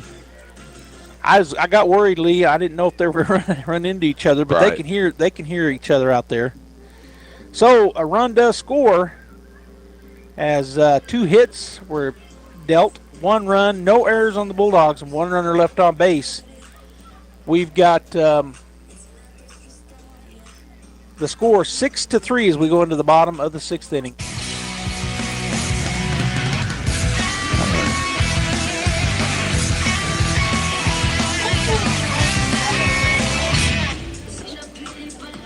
If you're missing a tooth or several teeth, a dental implant may be the ultimate solution. Implants look and feel so much like real teeth that you probably forget you have an implant. Maupin and Brown. Well, I can tell you this. I didn't run nothing right that time on the computer. It was hanging up on me, and I didn't know it until I'd hit the space bar again. So we're back here. Unable to get a commercial break in there, but we'll just talk about it, Lee. It's 6-3. Bulldogs still get the bat in their half of the 6th inning. They want to get that run back plus some, add some insurance runs. Look like the same pitcher still out for the Eagles. Chase Brister. Yeah, and the rest of the defense, Curtis, Camacho, and Phillips left to right. Gaston, Fuentes, Montez, and Kessner from 3rd to 1st, with Hernandez catching the aforementioned Chase Brister. And we're coming to the plate with Aiden Huffman, Charlie Campbell, and Caden Beauregard. Huffman has been on board both times. He reached on an error his first at bat and then singled his second and got, I think he got a RBI, that single that he got. Seems like, or maybe he held him up. I can't remember. I'll look back when I go back to the scorebook. But he'll step in, first batter here in the bottom of the 6th inning. Will our DH. Here's the pitch. Swing and a miss. Strike 1. Good pitch. So in high school, Joby, You can. I just saw it because I saw the Hobbs catcher, Hernandez, he's got a mic'd earpiece in his ear, or earpiece. So the coach in the dugout is calling the pitches to him. That was strike 2. You know what? I'm glad you said that, because I was asking myself that question. There's a swing. That's might be trouble. Gonna be a hit. That's going to fall out in right field. Good work there. As he took that curveball that was breaking away from him, and he just loops it out into right field. He's had one both ways. Both ways. To the left field and now to right field. Really good job by Aiden. Yeah, he fought off that inside pitch a while ago and looped it out into left, and that time he just went with a pitch that was away. He held back on it, didn't get out in front of it, and he just loops it out into right for a base hit. So I saw that up at the tournament last week in Rio Rancho, and I kept forgetting to ask people. Yeah. But I think it was the Goddard coach. He had a radio in his hand. He had a walkie-talkie in his hand. I was going, who is he talking to? Yeah, so he was talking to his catcher. Okay. The only two people that can have one is the catcher and the coach. And does it have to be the head coach? No. Throw over, not in time. And there's a little bit of a collision over there between Huffman and the first baseman. In college, everybody can have one. Is that right? The whole defense, yes. I didn't know that. Some teams do that. Huh. Why don't they all? It seemed like it would be good. They can know what the pitch is different ways, but that's going to be hit into the hole. Shortstop does a good job backhanding to throw over, not in time. Pretty good play there by the middle infield. Just beating it out was Campbell. Yeah, he didn't hit and run that time. Just let him hit away. So out at second on the force play. I'm going to say he's going to put something on right here with the runner, Joby. So Campbell down at first, and Coach Bickle is pointing, and I don't know what he's asking.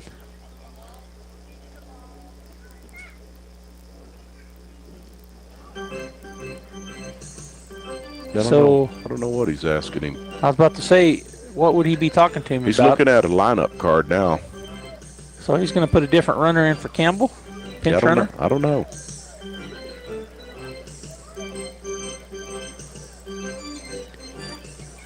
So coming in to run will be number 1 for the Bulldogs. So a pinch runner, and I you know what? I guess he's faster. It's Diego Morales. But Charlie's no slouch running, so he looked like he's fast to me. He is fast, but Diego must be a little bit faster, or maybe just because Diego has been playing baseball longer this spring than Charlie has. Maybe Maybe. just no. Here's why he took him out. He's going to go down and warm up in the bullpen. Oh, there you go. He's going to be your pitcher. Okay, come in the 7th to get the. Is it a save when you're when you got if the score stayed the same? Would it be a save effort? Yeah. Yes. Yeah. 3 runs or less. Okay. All right, so Morales had a huge lead, and the pitcher stepped off, so he goes back to first. At the plate, Caden Beauregard, he's 0 for 2.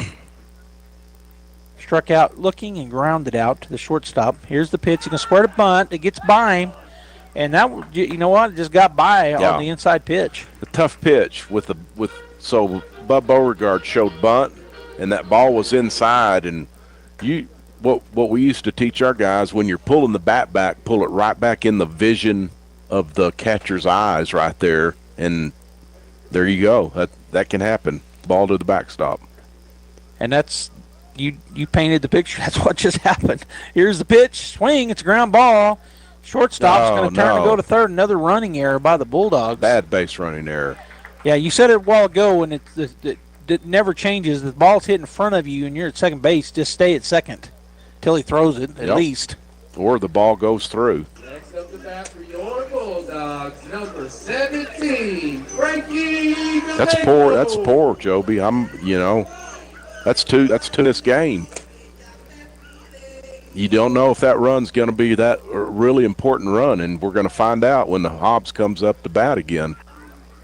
All right, we're back top of the order. Frankie Galindo. Big lead down there for Bub at first. Brister comes set. Catcher Hernandez asking outside. Before he throws it, but it's too far low for ball 1 to Frankie.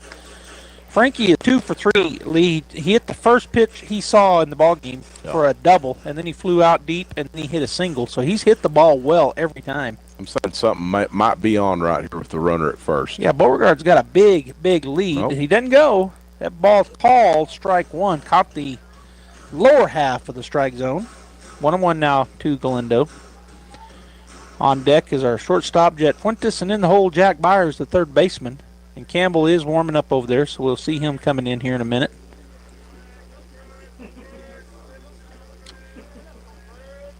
Here's the pitch. Oh, and he hit. Oh, did he hit him? It did. Okay. So hit by pitch is Galindo. He'll trot down to first. And that would have been, if we hadn't had, well, of course, they would have went to first. So you can't double get, I'm second guessing, I guess, but I was going to say we would have had the bases loaded, but that shortstop would have went to first if the runner had stayed at second. Right. So it still might have been one down. All right, so runners at first and second. Two outs for Jet as he steps in. He has hit into a fielder's choice, dropped third strike out, and he's walked. He's 0 for 2. So he's due. Here's the pitch. Called, strike one. Yeah, we need Jet to get a hit right here.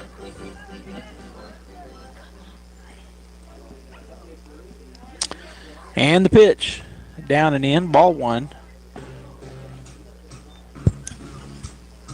So 1-1 the count. Outfielder's still pretty deep for the Eagles. They are. And that's Curtis, Camacho, and Phillips left to right. I forgot to give the defense. That center fielder's really deep. Yeah. That ball dove. And did he go? He did not. Ball two. 2-1. If he could just get it out of the infield somewhere, they don't have a chance to catch it on a looping ball, pop fly or line drive. Yeah, center fielder playing the deepest, but right and left are both pretty deep as well, as Lee said. That pitch right down the pipe, called strike two. Curveball. 2-2. Yeah, that broke in the middle. It did. It was in and then middle.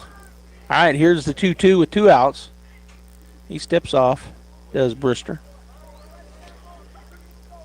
Usherwood, 96 pitches through 6 innings, and we think Campbell will be coming in. Here's the pitch. He got him to chase it, drop third strike. Nice pitch. 2 down. He's going to throw it down to first, and so that is out number 3 as the Bulldogs get no runs. There was 1 hit, no errors, and 2 runners left on base. As we go into the top of the 7th, the Eagles got to score at least 3 to keep this ball game going. 6-3 Bulldogs. Sometimes that dog barking is an Artesia Bulldog preparing for victory. Most of the time, however, it's probably just the family pet asking for attention. Artesia Animal Clinic provides a full range of services for just about any size pet or animal. Our new clinic has been expanded to provide better quality of care, including an in-house laboratory, radiology, surgery, herd health, and more. So the next time your pet looks like they could use some extra care, come by Artesia Animal Clinic in our newly remodeled and expanded facility at 110 West Mahone Drive. When was the last time a bank asked you about your needs or your goals? When you're a member of Artesia Credit Union, you get to use your money for something more important than fees and finance charges. You get to use your money for you. Membership is open to anyone who calls New Mexico home. Become a member of Artesia Credit Union today and see what your partners can do for you. North 5th Street in Artesia or online at artesiacu.org. Artesia Credit Union, member NCUA.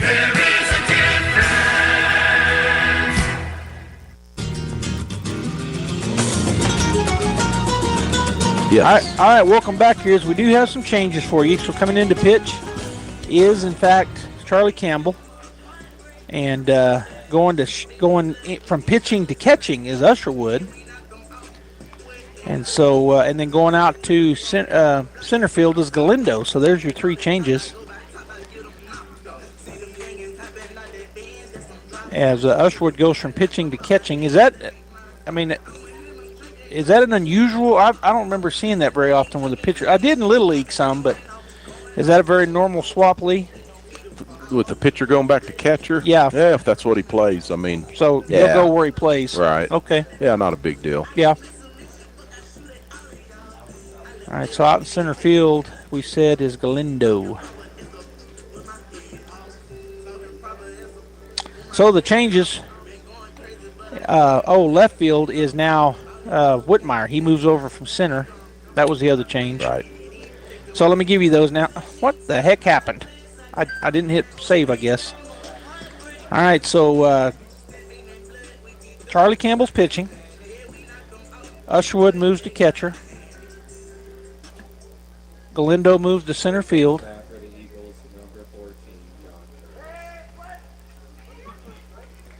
And Whitmire moves over to left field.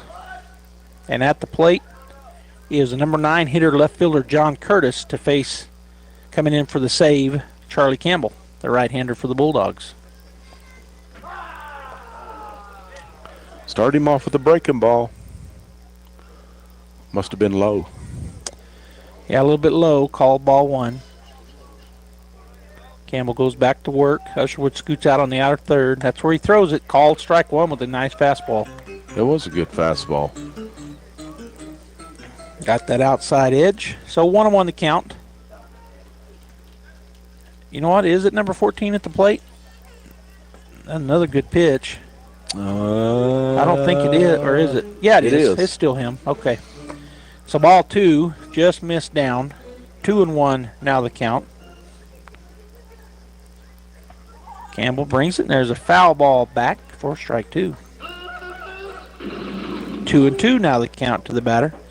On deck is the center fielder, Juan Camacho, and in the hole, Christian Montez, the second baseman for the Eagles, says they've got to score at least 3 or this ball game is in the books. Here's the pitch, curveball, ground ball to Jet Fuentes to short. Picks it up, throws it first in time, and that is out number 1. Good pitch by Charlie. Get that ground ball. Good play by Jet. All right, so, well, let me make sure it is Juan Camacho coming to the plate, the leadoff batter. He is 1 for 3, singled his first time through, and then his line drive and flown out. Both of them were fly balls, but one of them was hit on the nose, and the other one was a little bloop fly out to left field. Here's the wind and the pitch. Good curveball. What? He didn't call that a strike, though.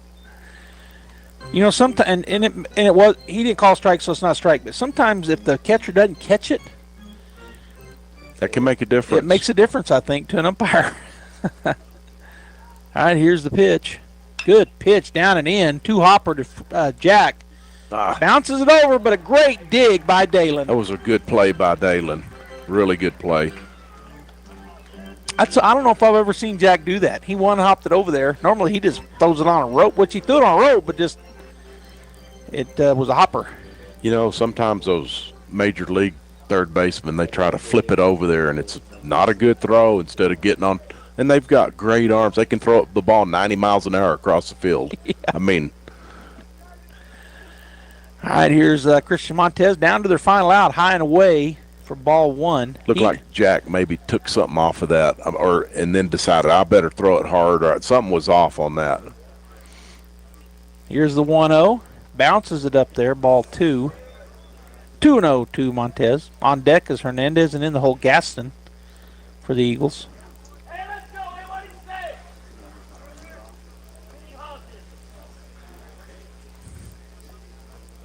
And the pitch. Low, ball 3. So 3-0 now to the batter.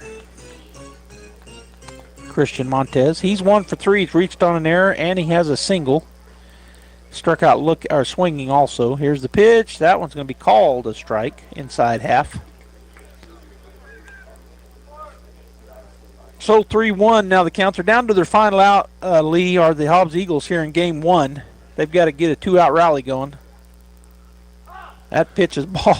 I don't know if he just reared back and tried to overpower that or what happened, but it's way outside. He did. Did Charlie pitch up at Rio Rancho? Don't think he did. Okay. I think this is his first being on the mound. First time to be on the mound this year. So Let me think about it, because I thought he'd been on the mound before. Maybe he did throw a little bit. We pitched several pitchers. Right. I honestly can't remember. It may be his first time. I don't remember.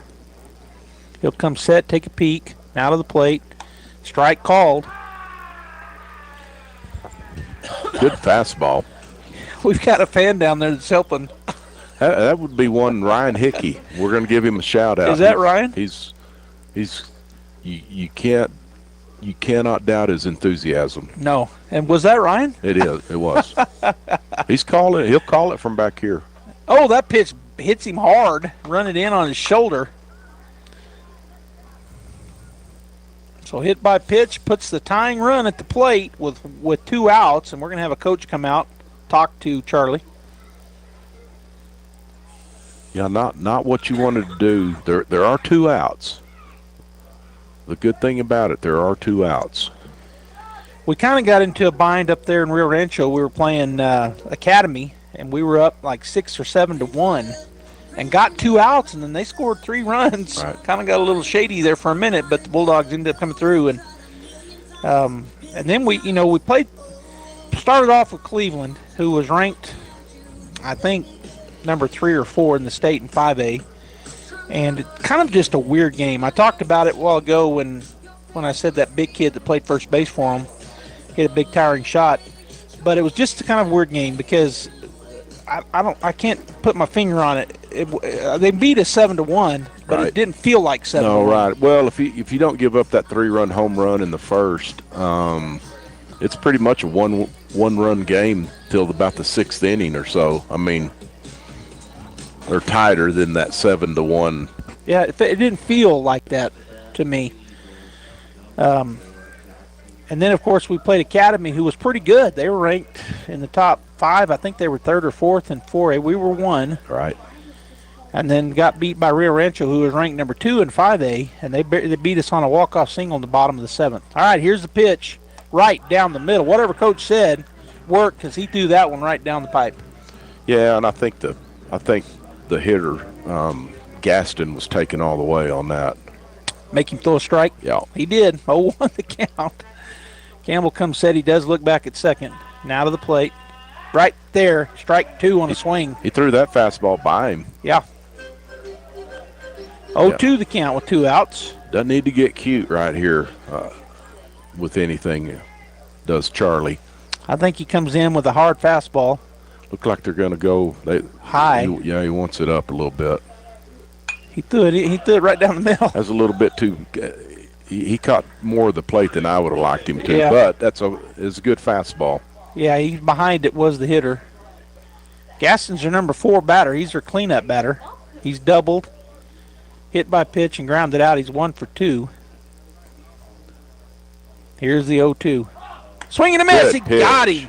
Great fastball. And so that swing is out number 3, and that will be the end of Game 1 as the Artesia Bulldogs win 6-3. I'm going to take a break, and then we'll come back and talk about it.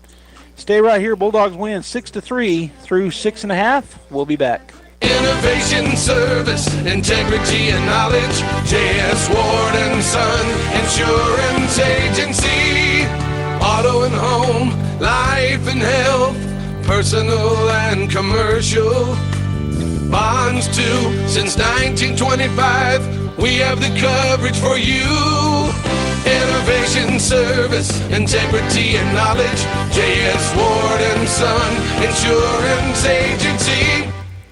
There are things you can do to improve the value of your current home if you plan to sell, and a few things you probably shouldn't do. The folks at Lois Oliver Real Estate are experts in real estate in Artesia and can help you with some great advice. If you want to talk to a local expert about buying or selling a home in Artesia, visit with any of the agents at Lois Oliver Real Estate. We know Artesia, and we're ready to help you buy or sell or find local experts who can answer your questions. Lois Oliver Real Estate. We love it here. Find us at 210 South Roselawn or online at loisoliverrealestate.com. All right, Bulldog fans, Joby Hodling and Lee Johnson here as the first game of the night. Game 1 is under the belts of the Bulldogs as they win 6-3. The Hobbs Eagles got 6 hits, 3 runs. There was 1 error on them, and they left 7 runners on base. The Bulldogs hit the ball 9 times, 5 runs scored. I don't know why I got 5. It was 6, wasn't it? 6-3. Yep. And had one error themselves, and they left 6 runners on the base paths. The winning pitcher for the Bulldogs was Aiden Huffman. No, I'm sorry. Brent Usherwood gets the win. Yep. And the losing pitcher, and also getting the save, Charlie Campbell, and we talked about it there, Lee. He threw that last batter he faced. He threw 4 hard strikes, or 4 hard pitches, fastballs. He got 2. That one was called, one was swung and missed. He fouled one off, and then he swung and missed on the 4th. Yeah, he just reared back, and he's got a good arm. Charlie does. Usherwood pitched 6 strong. He had an ERA of 4.5, those 3 earned runs, but he had 8 strikeouts, 3 looking and 5 swinging, gave up 6 hits, scattered those 6 hits over 6 innings, and had 1 base on ball and 1 hit by pitch. He gets the win. Charlie comes in the 7th, and he gets 1 strikeout, that last one swinging, and had the 0 earned runs. And so the Bulldogs win game 1, 6-3. And Lee, what do you think we got to do here in game 2 to match it? I think if we can, we had some base running mistakes that we need to clean up, because you'd never know certain situations. I think it definitely cost us 1 run in that game, maybe 2. You just can't give them easy outs when you're in scoring position, for sure. I'm going to go back. I don't know which inning it was when. I'm going to say the defensive play of the game for the Bulldogs is the line drive Jet Whitmire caught in center field, dove. Really a nice play. That could make a difference in a game too. So, I think we're swinging the bat well enough. We took some walks and didn't try to be the hero and let the next guy. It's got to be next guy up mentality. Take your walk, have a good at-bat. If he walks you, let the next guy come up. And I'm pretty sure Jack Byers is throwing the second game, so we should get another. We'll see a strong pitching performance. All right, we're going to go ahead and get some ads in here from our great sponsors, and then we'll be back probably in about 15, 20 minutes would be my guess. So stay right here at KSVP Radio, KSVPTV.com. We're on Facebook and YouTube as well. Thanks for watching Game 1, and stay right here for Game 2. Unless you're anywhere around, come on out to the ballpark. It's kind of a chilly. I could smell a firewood burning earlier, Lee. I could smell our concession stand. Great food here at the ballpark. Come eat supper and watch Game 2, the Hobbs Eagles and the Artesia Bulldogs. We'll be back.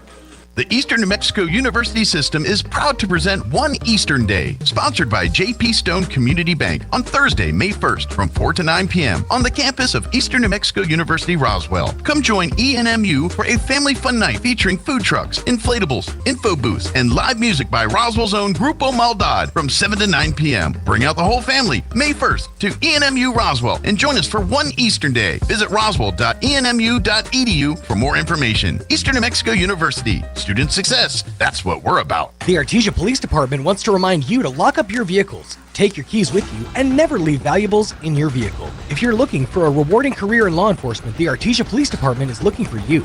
The department is currently hiring certified and uncertified officers. Take advantage of a great retirement plan, paid leave, and medical benefits. Apply in person, online, or call 575-746-5000 for more information. The Artesia Police Department is an equal opportunity employer. And please always remember, don't drink and drive. Ed Safety and Services, LLC in Artesia, New Mexico has an immediate opening for roustabout crew and a safety technician. Position requires a clean driving record and must be able to pass a drug and alcohol screening. Ed Safety offers great pay with IRA benefits and employer contribution towards health benefits. Please email resumes to edgecoding@yahoo.com or apply in person at 2801 North Freeman in Artesia. Ed Safety and Services is an equal opportunity employer. Telephone scammers are targeting energy consumers. They demand payment over the phone or warn the power will be shut off immediately. Don't fall for these scams. Central Valley Electric Cooperative will never demand payment over the phone. Please never give out financial or personal information to someone who calls claiming to be CVE. If you get such a call or have a question about your bill, call CVE at 575-746-3571 to get the facts. Picture this. You're behind the wheel of a John Deere compact tractor. You're effortlessly breaking ground, moving piles of rocks just by moving a lever, and enjoying the sun as you clear brush across your pasture. We could keep trying to put you in the moment, but to really understand what this feels like, you just have to get in the seat. Stop by Pecos Valley Equipment in Artesia and Roswell, or visit us online at pecosvalleyequipment.com.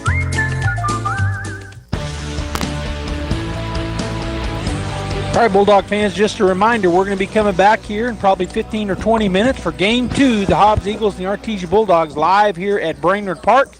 Artesia wins Game 1, 6-3. Stay there. We'll be back. Do you know what the hardest part of dealing with the roofer is? Just trying to get them on the phone. Jennifer here from Trustmark Roofing, and I want you to know that you can always trust Trustmark Roofing to answer our phone. Need a free roof inspection? Just call us at 575.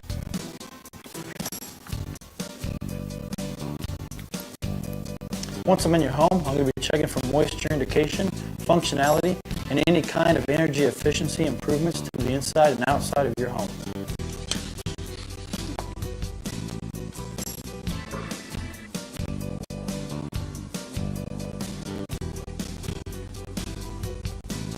After my inspection, I'll give you my professional opinion, and then you can decide whether you want a no-obligation quote. Myself or the office will contact you to set up a date when I can show you my products and options to best suit your needs. So when choosing windows, choose Trustmark Roofing and Windows. Our goal is to give you a 5-star service and get you what you deserve, and that's the best.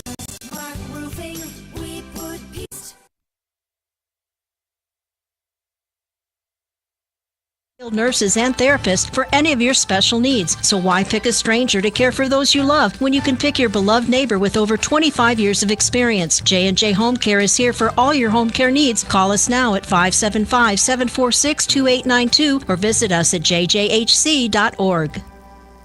Mac Energy Company is working to develop today's energy with tomorrow's technology. Technological advances in recent years have presented new possibilities for exploration. We strive to utilize these advances and stay abreast of innovative technology to ensure that our company is a forerunner in the quest for energy for many years to come. But more importantly, Mac Energy Corporation is committed to being an advocate of the communities around us. We invest in community initiatives that focus on youth, education, and innovative projects that address local issues. To learn more about Mac Energy, our affiliates, and our commitment to our youth and communities, visit us at mec.com. KCLT is the leader in surface rental equipment and customer service throughout the Permian Basin. With yards in Artesia and Monahans, Texas, you can count on KCLT to work 24/7, 7 days a week. Their professional mechanics are always out in the field and are Dort certified. KCLT is there to make sure your site is ready when you are ready and can certify your man lift and forklift operators on site or in our yards. Save KCLT in your contacts. 575-308-8647.